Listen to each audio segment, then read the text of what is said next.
어떤 분은 너무 가까워서 무릎이 얼굴까지 접힙니다.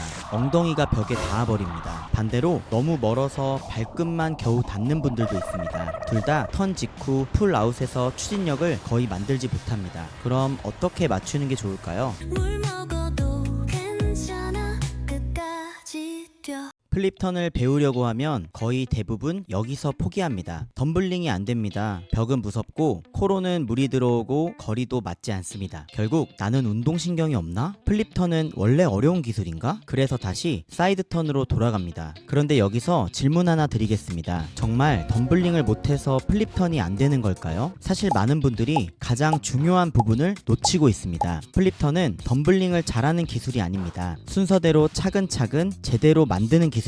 이번 영상에서는 왜 많은 사람들이 플립턴을 어려워하는지, 그리고 무엇부터 연습해야 생각보다 쉽게 익힐 수 있는지 알려드리겠습니다. 수영장에서 플립턴을 연습하는 모습을 보면 거의 비슷합니다. 벽으로 달려갑니다. 갑자기 멈추고 억지로 몸을 말아봅니다. 벽에 부딪힙니다. 물이 코로 들어갑니다. 그리고 다시 시작합니다. 이걸 계속 반복하는데요. 그런데 이상하게도 몇 달이 지나도 플립턴이 자연스러워지지 않습니다. 왜 그럴까요? 대부분은 처음부터 벽에서 연습하기 때문입니다. 생각해보세요. 자전거를 처음 배우는데 바로 내리막길부터 간다면 어떨까요? 플립턴도 똑같습니다. 벽은 가장 마지막 단계여야 합니다. 그런데 대부분은 가장 어려운 단계부터 시작합니다. 플립턴이 어려운 첫 번째 이유는 벽이 아니라 덤블링 자체가 익숙하지 않기 때문입니다. 우리 일상에서 물속에서 앞구르기를 하는 경우는 잘 없습니다. 그래서 몸은 회전하는 것 자체를 낯설어합니다. 그런 와중에 벽까지 같이 신경을 써야 합니다. 거리도 계산해야 하고 발도 올려야 하고 방향도 바꿔야 합니다. 머릿속은 이미 할 일이 너무 많습니다. 그렇기 때문에 몸이 굳어버리는 것이죠. 그래서 저는 플립턴을 처음 배우는 분들에게 벽을 잊으라고 말씀드립니다. 벽에서 배우는 것이 아니라 먼저 물 한가운데서 앞구르기부터 익혀야 합니다. 숨을 충분히 들이마시고 턱을 가슴 쪽으로 당깁니다. 마치 무릎에 입을 맞춘다는 느낌으로 몸을 작게 말아보세요. 여기서 중요한 것이 있습니다. 몸이 작게 웅크려질수록 회전은 빨라집니다. 공처럼 몸을 말면 적은 힘으로도 부드럽게 한 바퀴를 돌 수 있습니다. 반대로 다리가 펴져 있거나 몸이 길게 늘어져 있으면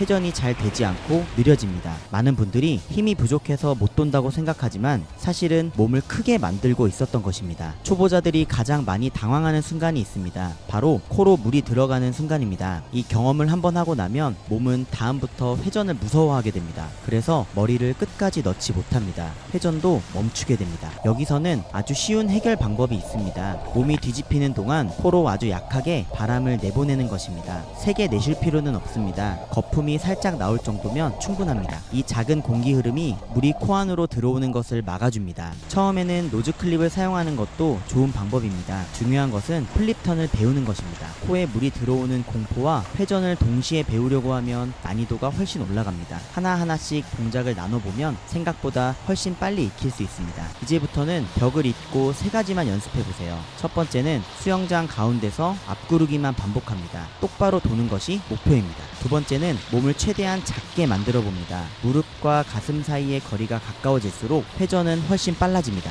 세 번째, 코로 약하게 거품을 내뿜으며 여유롭게 회전합니다. 이 세 가지가 익숙해지면 벽은 그 다음입니다. 신기하게도 벽에서 계속 실패하던 사람들이 이 연습을 하고 다시 벽으로 가면 갑자기 플립턴이 잘 되는 경우가 정말 많습니다. 왜냐하면 플립턴의 절반은 벽에서 만드는 것이 아니라 회전에서 이미 결정되기 때문입니다. 회전이 익숙해졌다면 이제 두 번째 어려움이 기다리고 있습니다. 바로 벽에 발을 놓는 것입니다. 어떤 분은 너무 가까워서 무릎이 얼굴까지 접힙니다. 엉덩이가 벽에 닿아버립니다. 반대로 너무 멀어서 발끝만 겨우 닿는 분들도 있습니다. 둘 다 턴 직후 풀아웃에서 추진력을 거의 만들지 못합니다. 그럼 어떻게 맞추는 게 좋을까요? 벽에 발을 디뎠을 때 무릎이 자연스럽게 굽어지고 몸이 스프링처럼 압축되는 자세, 이게 가장 좋은 위치입니다. 발이 너무 수면에 가까이 있으면 벽을 밀자마자 몸이 아래로 향하게 됩니다. 반대로 너무 깊게 디디면 이번에는 수면 위로 튀어 올라옵니다. 결국 추진력이 앞으로 잘 전달되지 못합니다. 그래서 처음에는 속도를 줄여도 괜찮습니다. 벽에 정확하게 착지하는 감각부터 익혀보세요. 이 감각이 생기면 플립턴 성공률은 훨씬 올라갑니다. 마지막은 회전 방향입니다. 플립턴을 끝내고 나면 몸은 등을 바닥으로 향한 상태가 됩니다. 여기서 당황하는 분들이 많습니다. 언제 다시 돌려야 하지? 사실 답은 어렵지 않습니다. 벽을 밀어낸 직후 스트림 라인을 유지한 채 몸통을 아주 살짝 비틀어 보세요. 팔보다 허리보다 몸통이 먼저 회전을 시작한다고 생각하면 됩니다. 그러면 자연스럽게 자유형 자세로 연결됩니다. 억지로 몸 전체를 한 번에 돌리려고 하면 오히려 중심을 잃게 됩니다. 다음은 스트림 라인입니다. 플립턴 영상을 보면 대부분 벽을 세게 미는 것만 생각합니다. 하지만 실제로는 벽을 얼마나 세게 밀었느냐보다 얼마나 깔끔하게 밀었느냐가 더 중요합니다. 여기서 자주 나오는 실수가 있습니다. 발이 벽에 닿은 뒤 그제야 손을 앞으로 올립니다. 그러면 이미 늦습니다. 벽을 미는 순간에는 몸이 출발할 수 있는 하나의 자세로 완성되어 있어야 합니다. 손끝부터 발끝까지 하나의 화살이 되는 것입니다. 그래야 벽에서 만든 힘이 중간에 새어나가지 않습니다. 생각해보세요. 활에서 화살을 쏘는데 화살이 휘어있다면 멀리 날아갈 수 있을까요? 몸도 똑같습니다. 스트림 라인은 물을 더 세게 미는 기술이 아니라 속도를 잃지 않는 기술입니다.